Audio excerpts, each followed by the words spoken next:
तो आज की वाणी है 5 तारीख की। तो आप देखेंगे दुनिया में खुश रहने के लिए कितने सारे लोग जतन करते हैं, कितनी सारी अलग अलग साधनों संसाधनों का सहारा लेते हैं। और बाबा की समझानी अलग है। बाबा तो एक ही लाइन में जैसे पूरा राज बता देते हैं कि खुश रहना है तो क्या करो। तो बाबा ने कहा, मीठे बच्चे, औरों को समझाने की सर्विस करते रहो, ज्ञान धन का दान करो, तो अपार खुशी रहेगी। अगर आप दूसरों को, क्योंकि अगर आप ज्ञान समझाते हैं तो पहले तो आपको समझना पड़ेगा। और ज्ञान की तो बात ही यही है कि जितना वो ज्ञान समझ आता जाता है उतना ही उसका आनंद आता जाता है। तो बाबा ने कहा, दूसरों को दान करो। एक मुस्लिम में बाबा ने ये भी बोला कि अगर आप दूसरों की सेवा करते हो तो आपका तो कल्याण हुआ ही पड़ा है, उसमें फिर आपको चिंता करने की बात। सर्व की आशीर्वाद मिलेगी, बाप की याद भूलेगी नहीं। तो क्या होगा कि जैसे और आत्माओं की आशीर्वाद मिलेगी तो आप वैसे ही जैसे बाबा के करीब आते जाओगे और बाबा की याद फिर सताने लगेगी। एक होता है याद करना, दूसरा होता है याद सताना। वो वाली अवस्था आती है। प्रश्न है, बाप तुम बच्चों को रूहानी ड्रिल क्यों सिखाते हैं? कई सारी अव्यक्त वाणियां हैं जिसमें बाबा ने रूहानी ड्रिल सिखाई है, सामने बैठ के योग कराया। बाबा कहते हैं पहलवान बनाने के लिए जितना तुम बाप की याद में रहते हो, पढ़ाई पर ध्यान देते हो, उतना तुम्हारे में ताकत आती जाए। ताकत माना उतना हमें बाबा का ज्ञान बिल्कुल साफ साफ समझ आता जाता है। तो उतना ही उसको, उसके ऊपर एक विश्वास और उसको पालन करने की एक दृढ़ता आती जाती है। तो इसी बल से तुम माया पर विजय प्राप्त कर लेते हो। फिर वो दृढ़ता बढ़ते बढ़ते माया उतनी की उतनी रह जाती है, वो बल बढ़ जाता है। तुम कोई स्थूल हथियार आदि नहीं चलाते, सुदर्शन चक्र से माया का गला काटते हो। ये है अहिंसक। तो गीता में तो लिख दिया कि भगवान राजयोग सिखाते हैं, और पूरा राजयोग सीखने के बाद अर्जुन ने क्या सीखा कि सारे सामने खड़े हुए कजन भाई बहनों को मार दो। तो हमने कहा ऐसा नहीं है, ये है अहिंसक युद्ध। गीत है बचपन के दिन भुला न दे। ओम शांति। बच्चे इस गीत का अर्थ समझते होंगे। बाप करण करावर है ना, तो ऐसे ऐसे गीत भी बाबा ने बच्चों के लिए बनवाए हैं। करण करावन हार का अर्थ है कि करता भी है और करवाता भी है। तो ये जो गीत है, ये गीत कोई बाबा ने तो नहीं बनवाया, मगर ये बाबा ने कहा कि ये बाबा ने उनको टच किया जब ये गीत बना। तो फिर उसके बाद ये हमारे लिए वास्तव में गीत बने। बाबा ने कहा, देखो गीत भी बाबा ने बच्चों, आप देखेंगे जो बड़े बड़े आविष्कार हुए हैं वो भी जैसे उनको टचिंग से ज्यादा हुए हैं, उनके अपने दिमाग से नहीं हुए। जो बम था हिरोशिमा नागासाकी का, जिसको मास्टर ऑफ, क्या उसको फादर ऑफ न्यूक्लियर ऐसा कुछ बोलते हैं, यूएस का था, उसने भी यही बोला था। गीता पढ़ता था तो उसने बोला जैसे मुझे इसकी टचिंग हुई। तो वास्तव में इस ड्रामा में हर एक जगह बाबा का भी रोल है। तो बाबा ने कहा कि गीत भी बाबा ने बच्चों के लिए बनवाए। तो बाबा ड्रामा पे जगह जगह पे जहाँ टचिंग करनी होती है वहां करते रहते हैं। बाप बच्चों को कहते हैं कि बेहद के माता पिता के बच्चे बनकर फिर भुला ना देना। जैसे हम बाबा के बने तो उसके बाद ये जो गीत है, तो बाबा ने कहा ये बचपन भुलाना नहीं, कि बाबा ने हमारी कैसे कैसे पालना करते हैं। ये याद लंबी है, याद करते ही रहना है। जब माता पिता कहते हैं तो पिता को याद जरूर करना है। माता पिता की याद तो पहले होती है, फिर वर्षे के लिए बाप की ही याद करनी। बाबा ने कहा ये रखनी पड़ती है। तो फिर बाबा ने कहा, जब माता पिता बोला है तो बाबा को याद करो, और वर्षा तो अपने आप बाद में याद ही आ जाएगा और वो मिलेगा ही मिलेगा।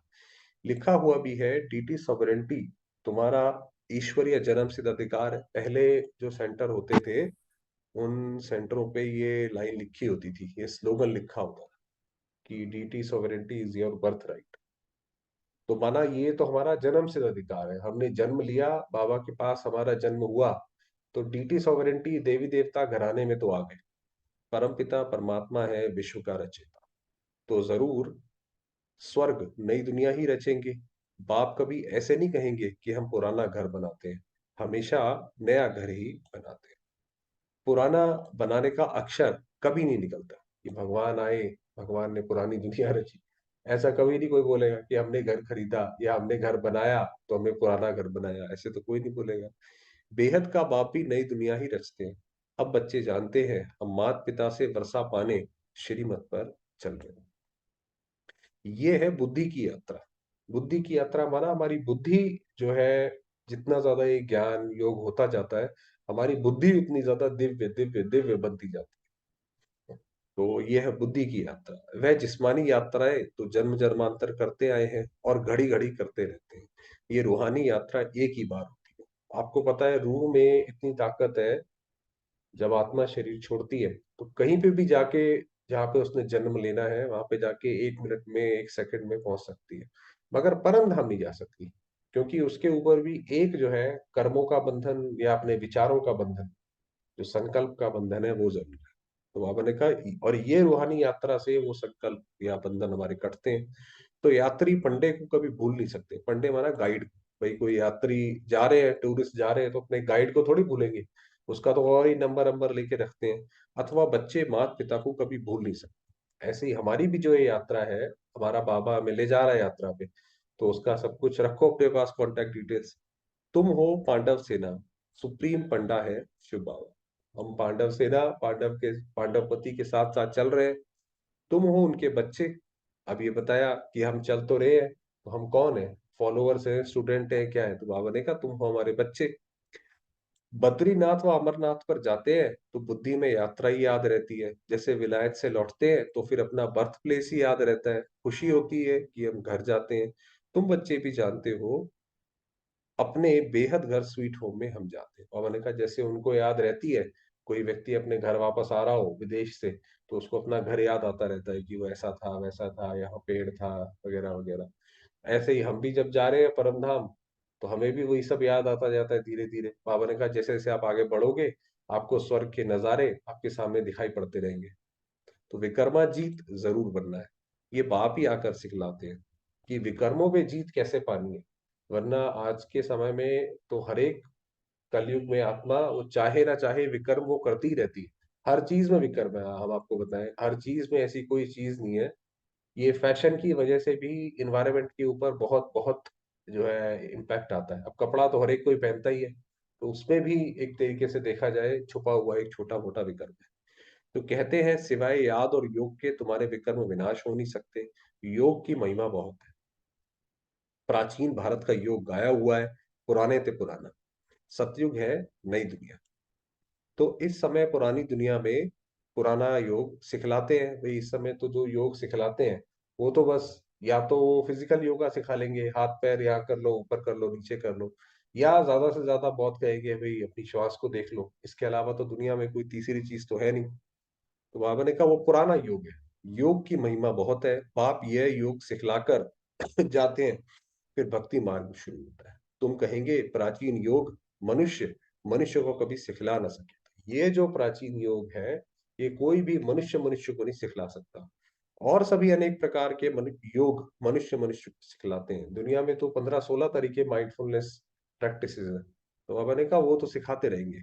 अब तुम बच्चे जानते हो सभी का सच्चा सच्चा बाप एक है, और सबकी माँ जगदम्बा है। कैसे बाबा एक ही शब्द से जैसे पूरे विश्व को यूनाइट कर देते हैं, एक ही उसमें बांध देते हैं। यूं तो फादर सबको कहते हैं, म्यूनिसिपैलिटी के चेयरमैन को भी फादर कहते हैं। ऐसे तो फिर बहुत हो जाते हैं। गॉड फादर एक ही है, तो सब आत्माओं का पिता एक ही, क्योंकि ऐसे तो गांधी जी को भी बापू जी कहते हैं। तो बाबा ने कहा वो वैसी बात नहीं है। सब आत्माओं का पिता एक ही है। वह है रचता। सृष्टि भी एक ही है। ऐसे नहीं कि नीचे और ऊपर कोई सृष्टि है। मनुष्य कितनी कोशिश करते हैं चंद्रमा स्टार्स तरफ जाकर प्लॉट खरीद करे। जब अति में जाते हैं फिर विनाश हो जाता है। जब अपनी बुद्धि लगाते जाते हैं, जैसे पाप का घड़ा भरता जाता है, हर चीज की अति में पहुंच जाते हैं। विकारों की भी बिल्कुल अति, और जो बाकी सारी चीजों की अति। जब ये सोचने लग जाते हैं कि भाई हम चंद्रमा पे जाएं, वहां पे प्लॉट खरीदे, तो फिर जब अति में जाते हैं तो विनाश हो जाता है। भले कितना भी माथा मारे, वो कितनी भी कोशिश करे कि विनाश ना हो। अभी अगर आप इंटरनेशनल रिलेशंस अगर आप पढ़ेंगे, तो वो ऐसे एक दूसरे के साथ आपस में उलझे हुए हैं। चाहे चाइना और ये ताइवान का, चाहे रशिया यूक्रेन और नाटो और यूएस का, तो वो इस तरीके से उलझे हुए हैं कि वो सुलझ नहीं सकते। तो कितना भी माथा मारे, कितनी भी कोशिश कर ले कि नहीं नहीं ऐसे नहीं करना चाहिए, वो नहीं हो सकता। अब बाप कहते हैं लाडले बच्चे, बचपन भुला नहीं गए। तो ये जो हम बाबा के पास आते हैं, बाबा हमारी पालना करते हैं मुरली से, कभी अनुभव से, कभी रक्षा करते हैं, तो भुलाना नहीं। यहाँ तो पहले बच्चे बनते हैं बाप के, वही बाप फिर शिक्षक भी बनते हैं। वर्षा देने वाला एक ही बाप है। सन्यासियों को तो माता पिता है नहीं, सन्यासियों के साथ कोई ऐसी नहीं है। प्रॉपर्टी मिल ना सके तो बाबा ने कल भी ये बताया था कि सन्यासी जो पवित्रता धारण करते हैं, और आज भी जैसे बोला, तो इसीलिए सन्यासियों की वो पवित्रता में वो बल नहीं आता, या बाकी चीजों में वो बल नहीं आता जो हमारे अंदर है। उनको प्रॉपर्टी भी मिल ना सके, लौकिक बाप से तो सबको वर्षा मिलता है। तो आप देखिए कितनी खास बात कि बाबा कितनी सहजता से जो हमारा जीवन ऊंच ले जाते हैं। वो सन्यासियों से भी ऊपर है, बाकी सारी दुनिया से तो है ही ऊपर। बाबा ने कहा अंत में ये सारे जो दुनिया के लोग हैं, हर एक वर्ग, हर एक कम्युनिटी, वो आपके जीवन को जैसे कि सलाम कर झुकेगा, और ये मानेगा कि आपकी जो पवित्रता है, आपका जीवन ये महान है, हमारा जीवन कुछ नहीं है। ये आज लोगों के मन में आने लगा है। आप जाके लोगों से बात करें, लोग ज्यादातर ये बात करते हैं कि हमारा जीवन जैसे नीरस है, खाली है, इधर उधर ढूंढते रहते हैं कि कुछ करें, मगर पता नहीं कहाँ जाए। तो पारलौकिक बाप एक ही है, उनको कहा जाता है रचता। बाप कहते हैं, मैं हूं मनुष्य सृष्टि का बीज, मेरी महिमा भी करते हैं, सत चित आनंद से। शिव बाबा की क्या महिमा है कि सत्य है और चैतन्य है, ऐसा नहीं है कि डेड है, कुछ करता नहीं है। जैसे ऊपर बाबा ने बताया मैं टचिंग करता हूँ, और चैतन्य है। बाबा को भी सुख दुख उस क्योंकि उसका सागर है, वो भी फीलिंग आती है, और आनंद स्वरूप है। ये तो समझते हो बाप की महिमा बिल्कुल अलग है, और कोई की वो महिमा नहीं हो सकती। विश्व के मालिक लक्ष्मी नारायण की महिमा बिल्कुल अलग है। देखिए, जो किसी सब्जेक्ट को बहुत गहराई से जानता होगा, वही ये इतनी बारीकी जो है बता सकता है कि लक्ष्मी नारायण कैसे अलग है, श्री राम कैसे अलग है, और शिव बाबा वो कैसे अलग है।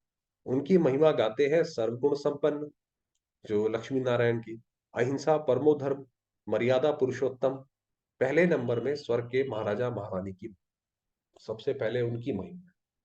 वह राज्य ही ऐसा है जहां पे सारे के सारे 16 कला संपूर्ण है अपनी अपनी अवस्था के अनुसार। यथा राजा रानी तथा प्रजा, क्योंकि जो प्रजा है वो अपने जो शक्तियां हैं वो राजा से खींचती है, तभी वो राजा को आगे आगे जाके फॉलो करती है। जैसे आप देखिए हर जगह प्रकृति में भी ऐसी होता है, मधुमक्खी में भी एक रानी मक्खी होती है, जहां वो रानी मक्खी जाएगी सारे उसके पीछे पीछे जाएंगे। तो इसीलिए क्योंकि वहां पे श्री नारायण अपने पूरे उसमें है, चरम पे है, तो बाकी जो प्रजा है, जो फैमिली है, वो भी चरम पे है। तो यथा राजा रानी तथा प्रजा, वहां दुख का नाम नहीं रहता, प्रजा को भी दुख का नाम नहीं। तो वहां पे आप ये बोलिए कि श्री नारायण का प्रशासन की कला ऐसी है, और वहां पे जनता भी ऐसी है, जो उनकी प्रजा है वो भी ऐसी है कि दुख का नाम ही नहीं है। ऐसी दुनिया तो जरूर परमपिता परमात्मा ही रचेंगे। क्योंकि अगर मान लीजिए राजा बहुत अच्छा भी है मगर प्रजा अच्छी नहीं है, अब ऐसे तो हमारी गवर्नमेंट ने भी वो कौन सा एक सुपर ट्रेन बनाया, उन लोगों ने उसके शीशे ही तोड़ दिए, तो अब आप बताइए कि प्रजा ही इस लायक नहीं है कि उसको कोई अच्छी चीज दी जाए। तो दोनों चीजें जरूरी है। तो ऐसी दुनिया जिसमें प्रजा भी सुखी है और राजा भी सुखी है, ये जरूर परमपिता परमात्मा ही रचेंगे। उनको कहा ही जाता है हेवनली गॉडफादर। भल अंग्रेज लोग अक्सर कहते हैं हेवन, परंतु समझते नहीं है हेवन क्या होता है। दुनिया में जो बड़े बड़े फिलोसोफर हुए हैं, या जो विचारक हुए हैं, उन्होंने स्वर्ग के लिए क्या बोला कि उन्हें भारत का तो पता नहीं था। तो उन्होंने स्वर्ग के लिए सोचा कि जरूर स्वर्ग ऐसा होता है, जो ऐसा टाउन जिसमें प्लानिंग बहुत अच्छी हो। क्योंकि वो हड़प्पा संस्कृति में देख कर गए कि वो इतना पुराना हमारा शहर, और उसके अंदर हर चीज प्लान थी, तो बस उन्होंने यही सोचा कि स्वर्ग मतलब जहाँ पे हर चीज प्लान हो। उसके आगे वो नहीं सोच पाए। तो भारत ही हेवन था। भारत की बड़ी भारी महिमा है, अगर आप भारत की पढ़ेंगे तो आपको पता पड़ेगा भारत कितना महान था। इसीलिए जो अंग्रेजों के समय जो हमारे, या उससे पहले जो राजा महाराजा होते थे, हमें इस धरती से इतना सुख मिला है कि उसके लिए अपनी जान तक न्यौछावर कर देते थे। तो बहुत बड़ी भारी महिमा है। तुम्हारा दुश्मन है रावण, तुम्हारा बेहद का राज्य गंवाने वाली ये माया दुश्मन है। तो हमें बाहर से किसी ने नहीं मारा। ये तो आप अगर आपके घर में कोई ईंट अगर निकल गई तो वहां से कॉकरोच भी आएगा, छिपकली भी आएगी, तो कॉकरोच की गलती थोड़ी है, वो तो जो ईंट निकली उसकी वजह से। तो उसी तरीके से हमारा ये रावण की दुश्मन है। आधा कल्प से तुमने राजाई कमाई है, गंवाते गंवाते तुम बिल्कुल ही कंगाल बन पड़े। अब ये हालत हो गई है कि भारत एकदम गरीब, चलो अब तो फिर दोबारा थोड़ा आ गया, गरीब देश है। फिर तुमको ही राज्य भाग्य मिलता है, तुमको ही हीरो हीरोइन का। क्योंकि हम ही, हीरो हीरोइन कौन होता है? जो कि पूरी मूवी में जो मेन प्लॉट होता है, जिसके ऊपर, जो कि एक इधर से उधर पूरा पैराडाइम शिफ्ट लेकर आता है, तो हम ही तो है जो बाबा के मददगार है। जब भारत बिल्कुल गरीब है, तो हम भारत को अमीर बना रहे हैं, तो हीरो हीरोइन है। एक हीरो हीरोइन, फिर उनकी वंशावली, तुम सभी हीरो हीरोइन बनते हो, अर्थात सारे विश्व पर तुम विजय प्राप्त करते हो। ये हमारा इसमें पार्ट है। तुम इस समय हीरो हीरोइन का पार्ट बजा रहे हो, अभी हम सबसे इंपॉर्टेंट पार्ट बजा रहे हैं, क्योंकि अभी हम नई दुनिया के लिए जैसे नींव रख रहे हैं। तो सारे विश्व में बाप तुमको हीरो हीरोइन का टाइटल दिलवा रहे हैं। कितनी बड़ी बात देखिए। भगवान किसी को टाइटल दिलवाए तो कैसे दिलवाएगा? भगवान कोई ऐसा नहीं करता कि किसी को स्टैंप दे दिया, उसको कार्य करके, उसका जीवन उत्थान करके वो उस जगह लाके खड़ा कर देता है। बाबा ने कहा अंत में जो 108 आत्माएं होंगी, उसको बाबा नहीं डिक्लेयर करेगा, उसको दुनिया डिक्लेयर करेगी कि ये हमारे इष्ट है। तो बाबा ने कहा बाबा टाइटल दिलवा रहे हैं, इसीलिए दिलवाते हैं। तुम हो शिव शक्ति सेना, तुम जानते हो हम योग बल से स्वर्ग बनाते हैं। बाबा ने कहा ना ऊपर की हीरो हीरोइन है, तो क्यों है? क्योंकि हम योग बल से स्वर्ग बनाते हैं। फिर स्वर्ग में हम राज्य करेंगे। आप जैसे अभी बताया, दुनिया में तो बस वो टाउन प्लानिंग ही कर पाए, और टाउन प्लानिंग भी ऐसा कोई टाउन नहीं बना पाए जो उनके हिसाब से भी स्वर्ग हो।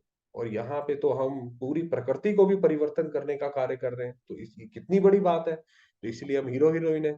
परंतु माया ऐसी है जो भुला देती है। जैसे सेकंड में जीवन मुक्ति मिलती है, तो माया भी फिर सेकंड में भुला देती है। और कहा जैसे, जैसे बाबा पावरफुल है, तो दुनिया में भी माया भी पावरफुल है। जीवन मुक्ति को फारगती दे, सेकंड में मर जाते हैं भाई। जब माया का अटैक होता है, माया का तूफान आता है, तो फिर सब भूल जाता है ज्ञान, तो फिर वहां चले जाते हैं, मर जाते हैं। बाप तो समझाते रहते हैं, बच्चे जीवन की मुसाफिरी लंबी है। बाबा तो ज्ञान दे दे के भू भू कर करके हमें वहां तक पहुंचाते हैं। बरोबर बाप को याद करना है तो अंतमति सो गति हो जाए। बाबा को याद करते रहेंगे, तो अंत में जब शरीर छोड़ेंगे, दुनिया में तो अंत में शरीर छोड़ते हैं लोग, कोई पूछता है वसीयत बनाई, कोई कहता है किसी से मिलना है, कोई कहता है इसने हमें दुखी किया। और हम शरीर छोड़ेंगे बिल्कुल बाबा की गोद में, ऐसे जैसे मक्खन से बाल निकलते। हम हाय हाय करके शरीर नहीं छोड़ेंगे। तो वो है अंतमति सो गति।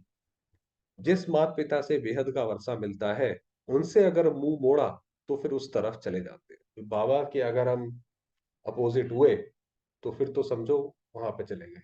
हम पहले सोचते थे कि ये श्री कृष्ण ने अर्जुन को ज्ञान दिया, तो हमारी किससे लड़ाई हो रही है जो हम उसका गीता का ज्ञान सुने। मगर वास्तव में इस वक्त हर एक आत्मा, या तो वो कौरव है या तो वो पांडव है। तो बाबा ने भी यही बोला कि अगर पांडव नहीं हो तो यानी कौरव हो। तो बच्चों ने लखनऊ में भूल भुलैया देखा होगा। अंदर जाने से मनुष्य मूंझ जाते हैं। लखनऊ में जो ये भूल भुलैया का खेल है, एक ऐसी प्रेमिसेस में, बिल्डिंग टाइप में बना हुआ है। उसके अंदर आप जितना मर्जी अपना बुद्धि लगाओ, बाहर निकलने के लिए नहीं निकल सकते, जब तक कि आपको गाइड रास्ता ना बताए कि ऐसे ऐसे करके निकलो। उसी तरीके से ये भी, ये जो भूल भुलैया ही है, गोल गोल सारा सर्कल, विकर्मों के चक्कर में हम फंस जाते हैं। कभी ये सही कभी वो सही। जब तक बाबा की बात पूरी नहीं मारेंगे तब तक नहीं निकल पाएंगे, फिर तो घूमते ही रहेंगे। ये भी ऐसे है। बाप और बाप का घर भूल जाने से धक्के खाते, माथा टेकते रहते हैं, बाबा और बाबा को नहीं जानते, इसलिए हर जगह अपना सर झुकाते रहते हैं। भाई किसी ने कोई अच्छी बात बोली, जरा सी भी अच्छी हुई, बस जी उसके सामने सर झुका दिया। ऐसे थोड़ी है। बाबा ने कहा माथा टेकते रहते हैं। रास्ता दिखाने वाला तो ऊपर खड़ा है। ये वास्तव में जो बोला ऊपर खड़ा है, जो ये लखनऊ में भूल भुलैया है, उसमें भी गाइड ऊपर खड़ा होता है। तो बाबा ने कहा इसलिए रास्ता दिखाने वाला तो ऊपर खड़ा है। बाप कहते हैं तुम अब माया पर जीत पाने का पुरुषार्थ कर रहे हो श्रीमत पर। ऐसे नहीं आज माता पिता कहे, कल फिर उनको भुला दो। यहाँ तो और संग तोड़ एक साथ जोड़ना है। यहाँ पे तो उल्टा है, बाकियों से तोड़ के यहाँ जोड़ना है। गीता में है ना कि सारे धर्म छोड़ तू मेरी एक शरण में आ। उल्टा करेंगे तो वहां पे चले जाएंगे। भक्ति मार्ग में गाते भी हैं बलिहार जाऊं वारी जाऊं, नाम लेते हैं श्री कृष्ण का। अब ये बाबा कौन सी बात बता रहे हैं कि जब हम भक्ति करते थे, हम बाबा के भक्त भी सबसे बड़े थे, हमसे अच्छी प्योर भक्ति और किसी ने नहीं करी। तो बाबा ने कहा जब तुम भक्ति करते थे तब तुम बोलते थे कि प्रभु हम आप पे बलिहार जाएंगे, वारी जाओ। तो तुम ऐसे बोलते थे और नाम लेते थे श्री कृष्ण का। वास्तव में श्री कृष्ण की बात है नहीं, ये है ही रुद्र ज्ञान यज्ञ। रुद्र शिव को कहा जाता है। इतनी छोटी सी बात भी मनुष्य समझते नहीं है। बाबा ने गीता बहुत पढ़ी है, पहले कुछ भी परंतु पहले कुछ भी समझते नहीं थे, क्योंकि पहले तो बाबा भी भूले हुए थे। वो तो शिव बाबा ने आकर जगाया, तो बाबा ने कहा पहले बाबा भी ऐसी समझते थे, अभी समझते हैं उसमें तो भगवान वाच लिखा हुआ है। इस रुद्र ज्ञान यज्ञ से विनाश ज्वाला प्रज्वलित होती है। गीता में ऐसे लिखा है कि इस रुद्र ज्ञान यज्ञ से, तो रुद्र ज्ञान यज्ञ को फिर श्री कृष्ण यज्ञ कह देते हैं। भाई रुद्र तो शिव का नाम है, रुद्र काल उसको बोलते हैं। तो वो समझते हैं भाई रुद्र यहाँ श्री कृष्ण की बात हो रही है, रुद्र भी श्री कृष्ण का अवतार है, ऐसे कह बात उड़ा देते हैं। तो वास्तव में आप देखेंगे, जब मनुष्य की बुद्धि जब पतित होती है, मलिन होती है, तो वो हर बात का जो मतलब है, वो मतलब कम करके उसका अर्थ, उसकी महत्वता वो जो है वो कम कर देता है। जैसे अभी बताया कि रुद्र को श्री कृष्ण में डाल दिया, जब उसमें बोला, चलो वो भी बात चलो एक रही। गीता में ये तो आता है ना कि काम करो नरक के द्वार है, तो उन्होंने कहा भाई काम जो है वो तो बस कामना है ना, बस कामना ना करो। पूरा उसका जो महत्व था वो खत्म कर दिया। तो ऐसे करके उड़ा देते हैं। अब बाप कहते हैं मैं तुमको राजयोग सिखाता हूँ, तो जरूर नई सृष्टि चाहिए राज्य करने के लिए। अब बाबा में राजयोग सिखा दे, तो यहाँ पे हम करेंगे क्या राज्य? यहाँ पे तो और ही मुसीबत है, हल्का सा भी कोई व्यक्ति फेमस हो जाए तो लोग पीछे पड़ जाते हैं। तो आपने कहा यहाँ नहीं चाहिए। दीपमाला पर लक्ष्मी का आह्वान करते हैं, तो कितना सफाई आदि करते हैं। वह है भक्ति मार्ग की रस्म रिवाज। यहाँ तो तुम मनुष्य से देवता बनते हो, तो जरूर बिल्कुल नई सृष्टि चाहिए। माना जैसे लक्ष्मी का सिर्फ आह्वान करते हैं कि आप आओ, और तब कितनी सफाई करते हैं। और जब स्वयं लक्ष्मी और स्वयं श्री नारायण अगर पधारेंगे, तो इस सृष्टि पे कितनी साफ सफाई चाहिए। तो बिल्कुल नई सृष्टि चाहिए। इसके लिए ही पुरानी दुनिया का विनाश। तो क्योंकि जैसे हम साफ सफाई करते हैं, वैसे ही बाबा भी इस सृष्टि की सफाई करते हैं, या प्रकृति करती है। गीता में बिल्कुल क्लियर है, रुद्र ज्ञान यज्ञ से विनाश ज्वाला प्रज्वलित हुई। बाप है ही बेहद की सृष्टि रचने वाला। कहते हैं बच्चों, मुझ बाप को भूल नहीं जा। तो इसीलिए बाबा बार बार हमें याद दिलाते हैं, बच्चे भूलना नहीं। आज हंसते, कल बाप को भूले तो खत्म।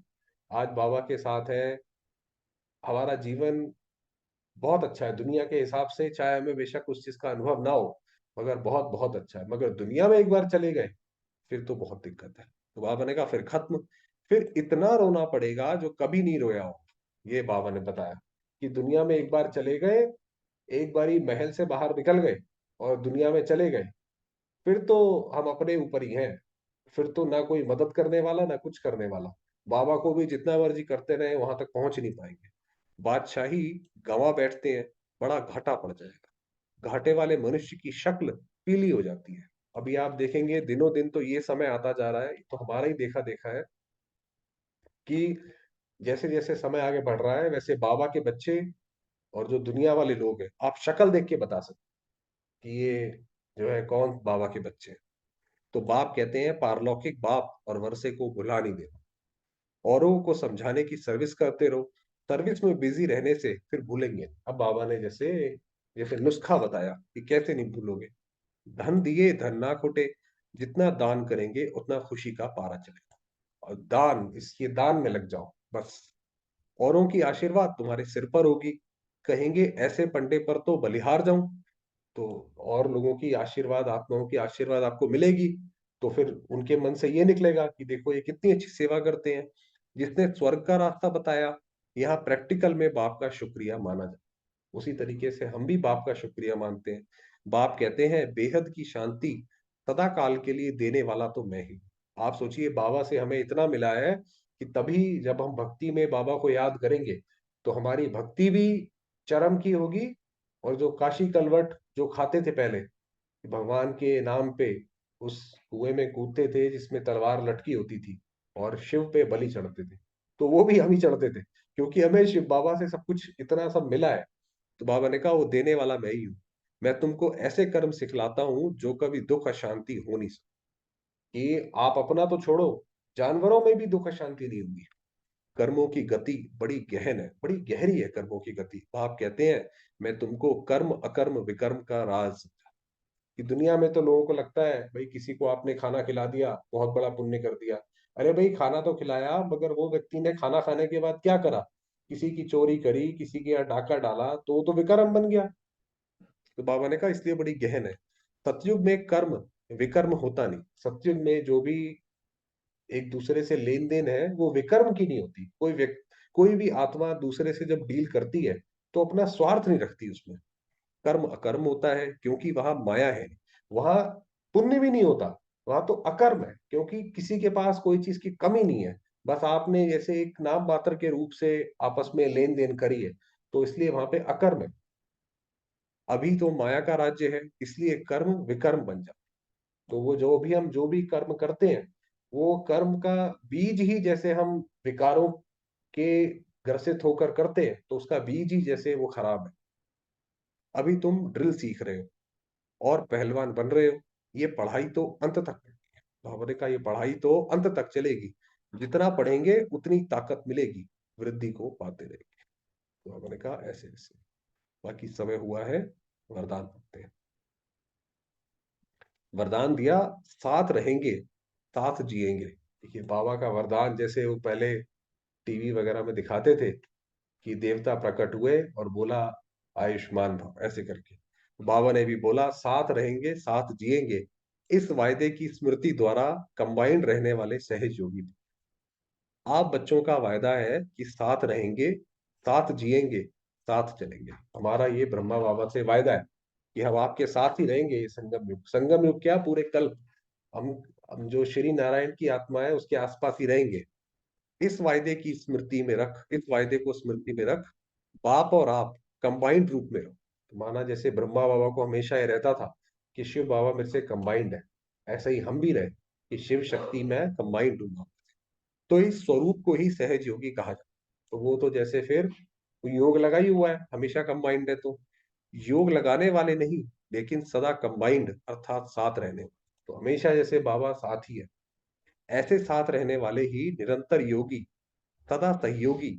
ऐसे ही जो बच्चे हैं वो हमेशा के सहयोगी हैं बाबा के, उड़ती कला में जाने वाले फरिश्ता रूप में। तो फिर जैसे हम फरिश्ता बन जाएंगे।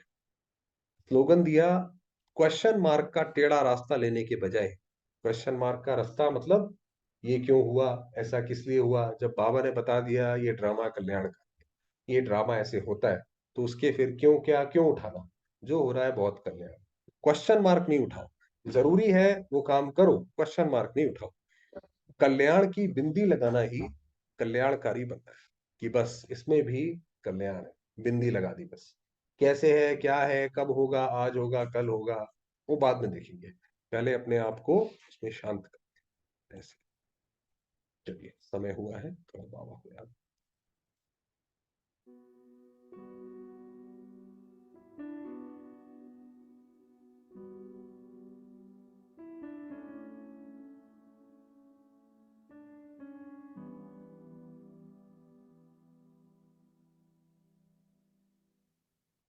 मैं आत्मा,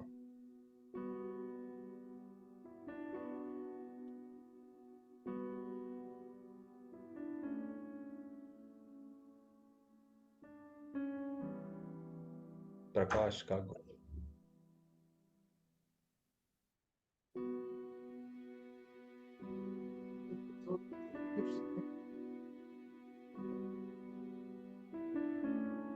हीरो पाठ धारी हूँ।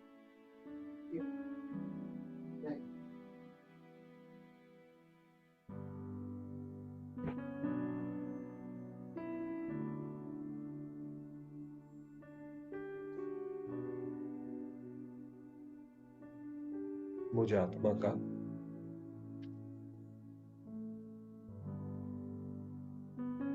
इस ड्रामा में विशेष पाठ।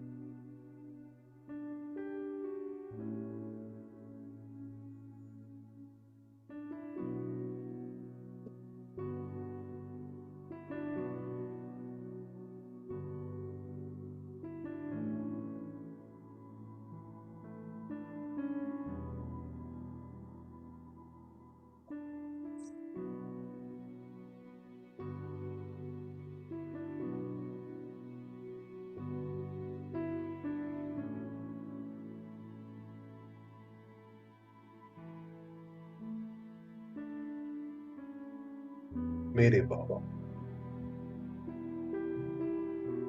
निराकार,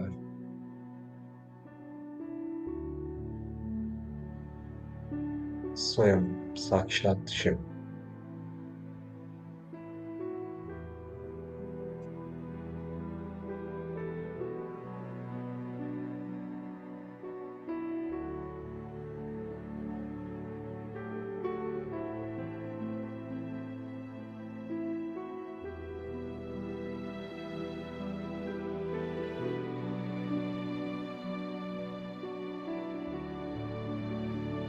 गीता ज्ञानदाता,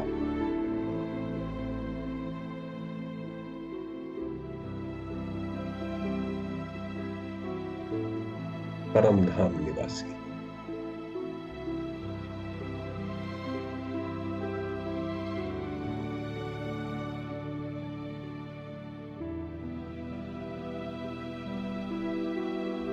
बाबा की किरणें दूर दूर तक परम धाम में फैल।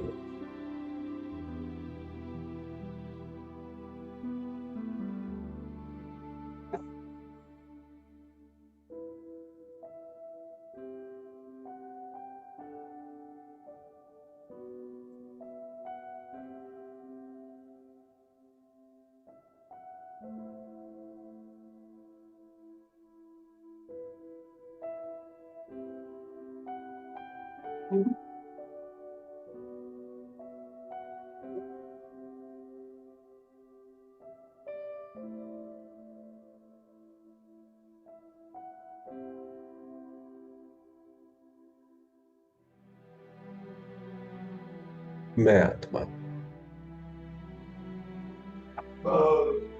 ज्ञान सूर्य की किरणों के नीचे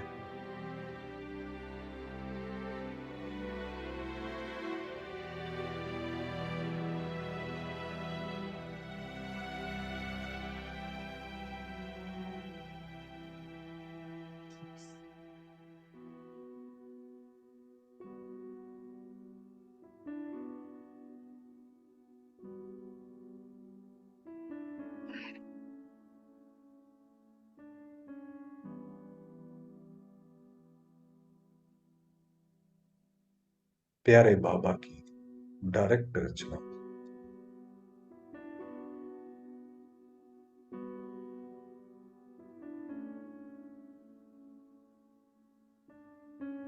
विशेष आत्मा।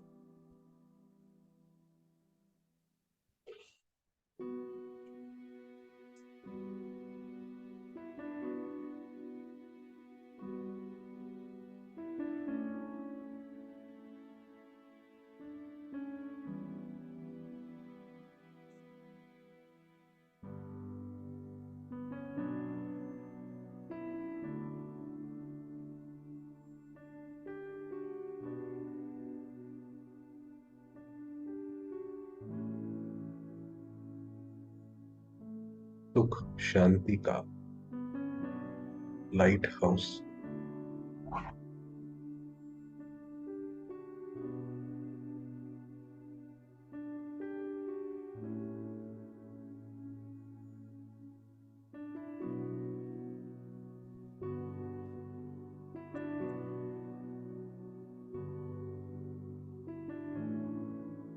प्यारे बाबा की किरणें मुझ आत्मा पर पड़कर सारे संसार में फैल रही।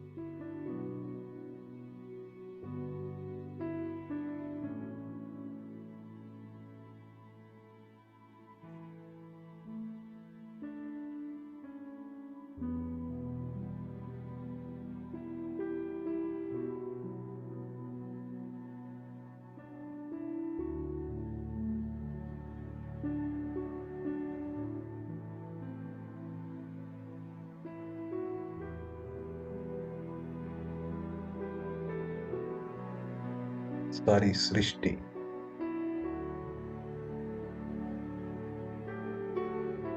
शांति की किरणों से प्रकाशित है।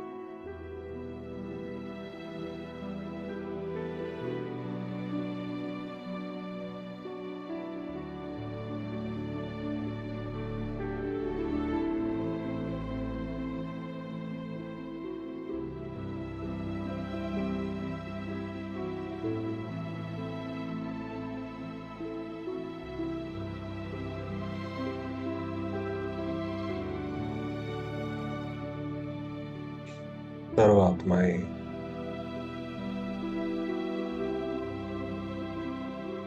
अपने दुखों से,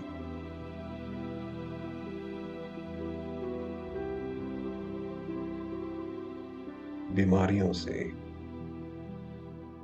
चिंताओं से मुक्त है।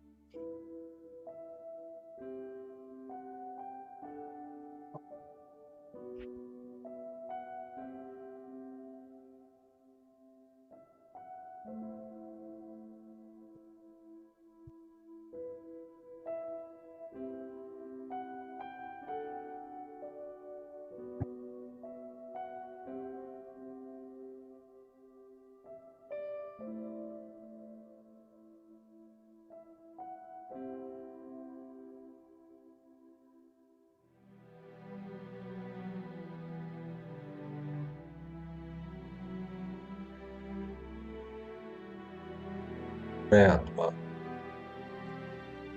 दाता की संतान,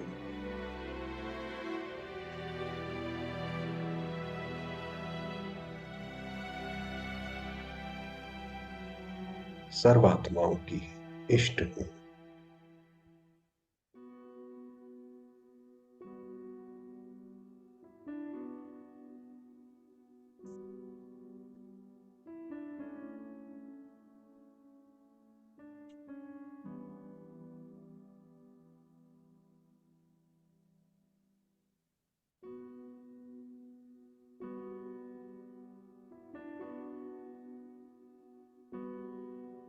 अपने बाबा के साथ कंबाइंड।